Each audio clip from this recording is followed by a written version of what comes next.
Ini miniatur dari makam Ibrahim. Perhatikan sebentar ya. Ini tidak ada apa-apanya di sini.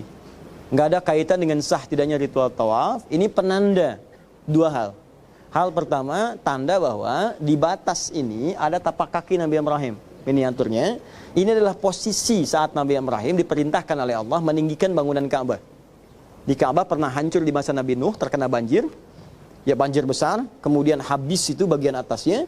Dan diperintahkan meninggikan lagi. Ketika diperintahkan meninggikan, bahasa Arabnya meninggikan itu rafa'a yarfa'. Yarfa' naik tinggi. Ya, tinggikan.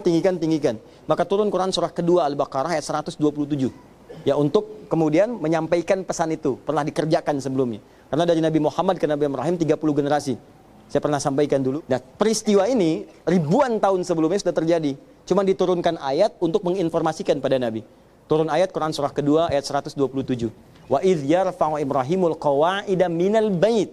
Dan ingatlah, pelajari ketika Nabi Ibrahim akan meninggikan kembali bangunan Ka'bah yang hancur di masa Nabi Nuh alaihissalam.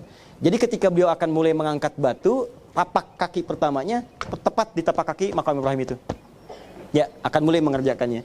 Tapak kaki pertama untuk mengangkat sesuatu disebut makam namanya. Maka di situ disebut makam Ibrahim. Ya, di sini ini pesan pertama, jadi segi sejarah. Yang kedua dari segi hikmah.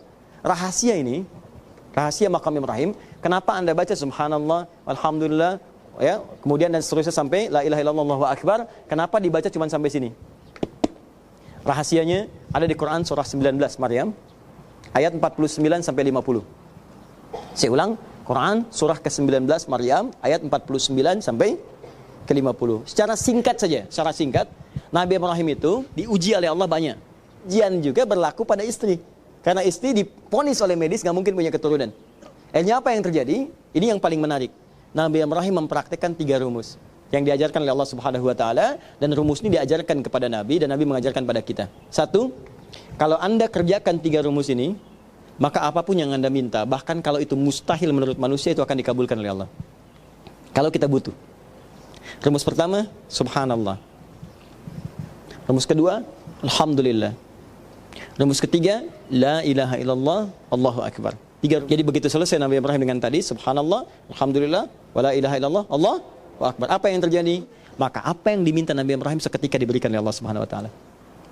Karena itu, orang-orang yang subhanallahnya benar, alhamdulillahnya benar, Allahu akbarnya benar, diberikan peluang oleh Allah, mau minta apa saja silahkan.